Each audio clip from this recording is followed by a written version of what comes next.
정도 제가 이제 그러면 프로페셔널 평생 학습을 통해서 꾸준하게 공부하면서 프로페셔널로 성장하라고 했는데, 그러면 어디에 초점을 두고 우리가 학습을 해야 될 것이냐? 경영자로서, 리더로서 그 길을 가는 사람으로서 무엇에 초점을 맞추고 공부를 해야 될 것이냐인데, 먼저 프로페셔널을 저는 몇 가지 특징을 제 나름대로 정리를 해봤는데, 이렇게 이제 정리를 해봤어요.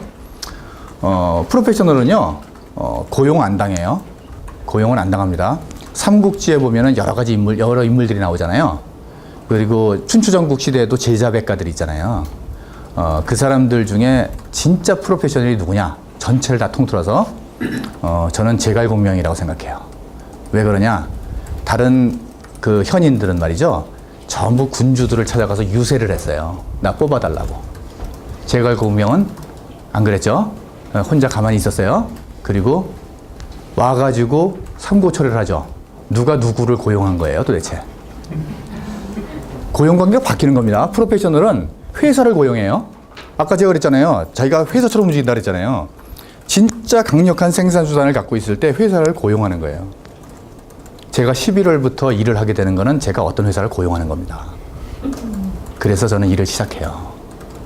프로페셔널은 회사를 고용한다는 거예요. 그리고 시장에서 자기 가치를 알아요. 자기 스스로의 목적이 있어요.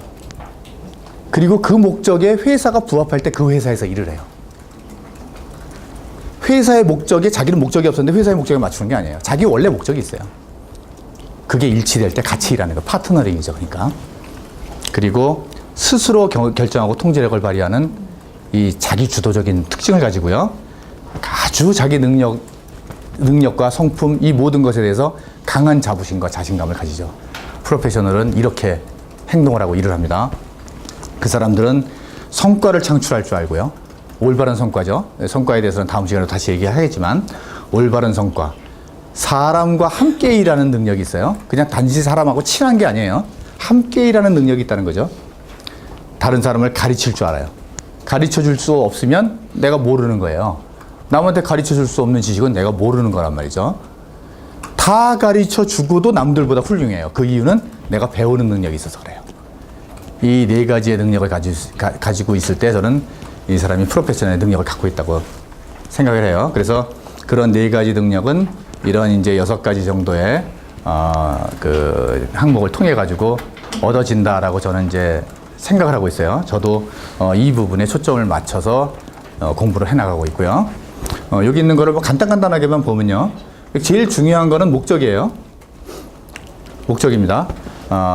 이 다음 시간에도 얘기하겠지만, 일을 잘하는 제일 좋은 방법이 뭐냐? 그 일을 왜 하는지를 정확하게 아는 거예요.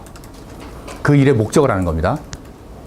그리고 그 일이 어떠한 그림 속에서 작동되는지에 대한 그림을 이해하는 거예요. 그래서 그림을 이해하고 목적을 이해하면 일은 한 7, 80% 끝난 겁니다. 나머지는 그냥 디테일만 남은 거죠. 아무리 죽어라고 열심히 일을 해도 그림과 목적을 내가 상실하고 일을 하게 되면 정말 열심히만 일하는 사람이 되는 거예요. 나중에 다시 설명을 드릴 거고요. 두 번째, 성과 창출의 원리를 이해해야 되는 겁니다. 요거는 이제 아마 그 교재에 없을 거예요. 왜냐하면 요 다음 시간에 요 슬라이드를 또 다룰 거거든요. 그래서 피터 드러커의 책에도 요 얘기가 나와요. 이펙티브니스하고 에피션시 얘기가 나옵니다. 요거는 요 다음 시간에 다룰 거니까 넘어갈게요. 세 번째, 학습할 지식의 체계. 이거는 아까 앞에서 본 거하고 똑같아요. 패러다임에서부터 프린시플, 프랙티스, 그리고 메소드와 툴로 가는 이러한 이 뿌리서부터 이파리까지 가는 그림이에요. 끊임없이 통섭의 지식을 아주 폭넓게 다양하게 평생 동안 공부해 나갈 때 우리는 올바른 패러다임을 알게 되죠.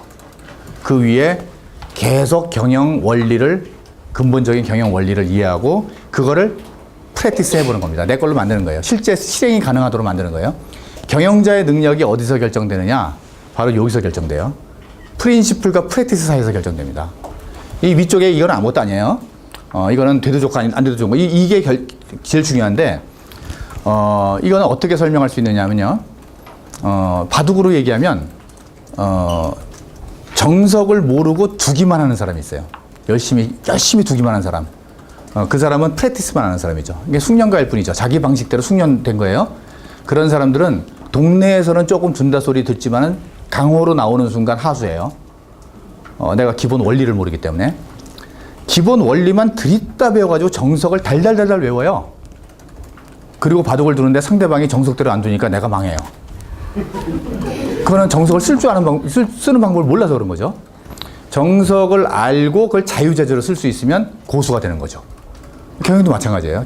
그래서 경영자의 공부라는 건 뭐냐? 프린시플을 이해하는 것과 프린시플과 프랙티스 사이의 갭을 좁히는 거예요.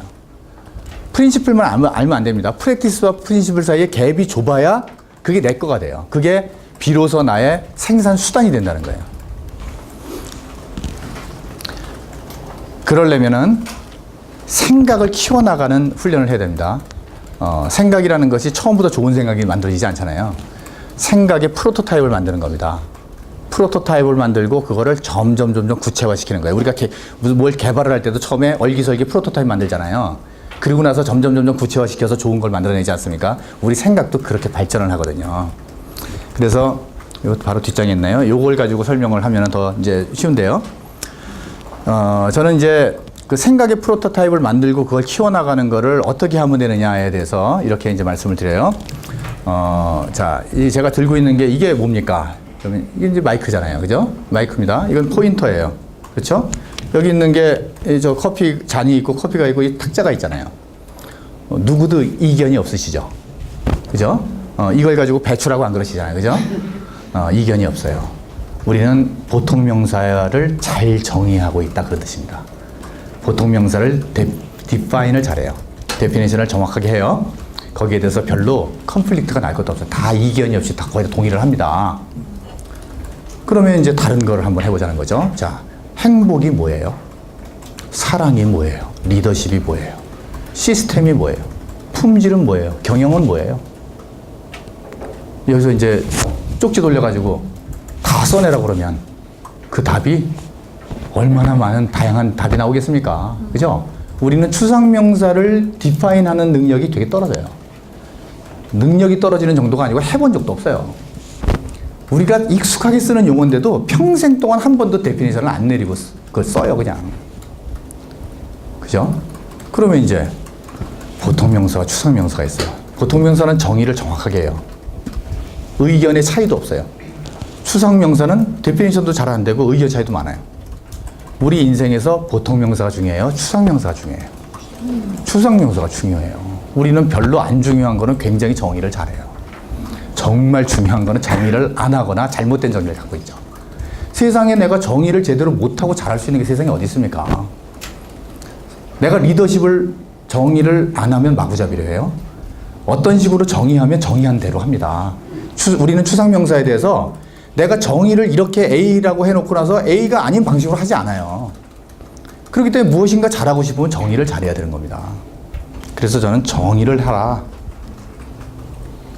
특히 중요한 추상명사에 대해서 경영에 많은 추상명사 나오죠. 정의하라는 거예요. 제 책에도 보면은 수없이 많은 정의가 있어요. 그게 한 번에 만들어진 게 아니고 처음에 프로토타입을 만들어 놓고 공부하면서 계속 고친 거예요.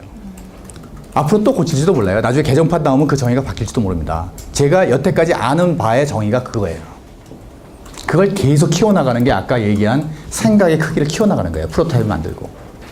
또 한 가지는 인과관계를 끊임없이 추론해봐야 돼요. 모든 게 다 인과관계가 있잖아요. 어떤 결과가 나오는 건 원인이 있는 거예요.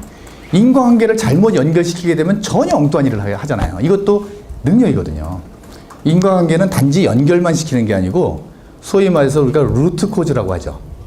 원인의 원인. 그 밑바닥에 있는 걸 파고들어서 진짜 원인이 뭔지를 알아내는 훈련을 계속해야 돼요. 그걸 이제 도요타 같은 데서는 5Y를 하라고 그러잖아요. 5번의 왜를 밑으로 계속 파고들라는 거 아니겠습니까? 이 인과관계를 추론하는 연습을 해야 돼요. 이 두 가지를 훈련을 하게 되면 이걸 통해서 가설을 만들 수 있어요. 가설이라는 게 그래, 이 상황에서 뭐뭐 한다면 뭐뭐가 될 거야. 이게 가설이잖아요. 뭐뭐라면 뭐뭐이다. 이게 가설이잖아요. 이 가설을 경쟁력 있게 만들어내는 능력이 바로 그 사람의 능력이에요. 경영도 마찬가지입니다. 경영도 이 가설의 정확도가 낮으면 경영을 엉터리로 하는 거예요. 이걸 훈련을 계속하면 그리고 실행을 하면은 프린시플과 프랙티스 사이가 계속 좁혀져요. 이 훈련을 안 하면 책 읽을 때는 이해가 가고 현장에 돌아가서 내 마음대로 하고 이렇게 되는 거죠. 두 개가 확 벌어지는 거죠. 그리고 평생 학습을 하는 겁니다. 여기 뭐 내용 읽어보시면은 뭐 다 아시는 내용이라 가지고 제가 별다르게 설명을 안 했지만은 안 하겠습니다만은 배운 거 갖고 우리는 승부 못 걸어요. 이제 계속 배워가야 됩니다. 평생 배우는 거 외에는 대안이 없다. 그래서 우리가 알아야 될 지식이 단 한 가지가 있다면 그것은 바로 배우는 능력이라는 거예요. 우리가 갖춰야 될 능력 단 한 가지가 있다면 배우는 능력이에요. 이미 알고 있는 지식보다 앞으로 배워갈 지식이 훨씬 더 중요하다는 겁니다.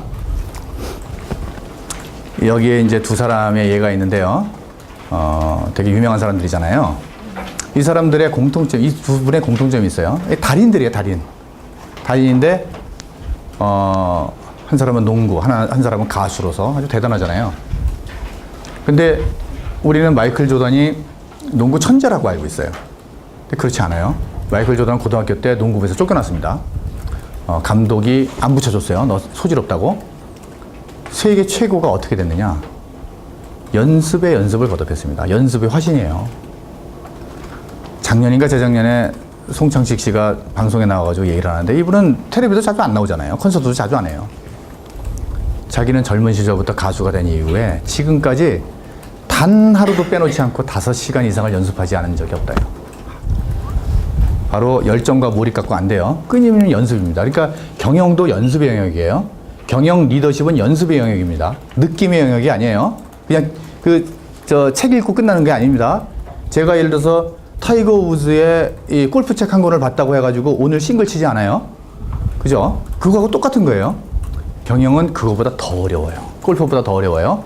골프보다 훨씬 어려운 게 경영하고 리더십이거든요. 근데 많은 사장님들이 골프 연습을 더 열심히 해요. 놀라운 일입니다, 진짜. 골프가 그 사업 성공 안 시켜줘요. 그죠? 그런데도 그렇게 해요. 자, 여기까지, 이제 끝났고요. 오늘 이제 시간 약간 초과가 되긴 했습니다만은, 제가 2개의 강의로 나눠져 있던 것들을 이제 하나로 담다 보니까 조금 내용이 좀 많아요. 복잡하게 되는데 여러분들 눈 맞추면서 이렇게 하니까 아주 너무 열심히들 잘 들어주셔서 저도 아주 오늘 보람이 있는데요. 아무쪼록 세상을 한번 해석하는 하나의 시각으로 오늘 새로운 생각을 한번 하실 수 있는 계기가 됐으면 좋겠다는 생각이고요. 그리고 요 다음번에 2강부터 6강까지 이어지는 그 강의의 오프닝으로서 이 뒤쪽의 강의를 이해하시는데 조금이라도 도움이 됐으면 좋겠다는 생각으로 오늘 강의를 마치겠습니다. 감사합니다.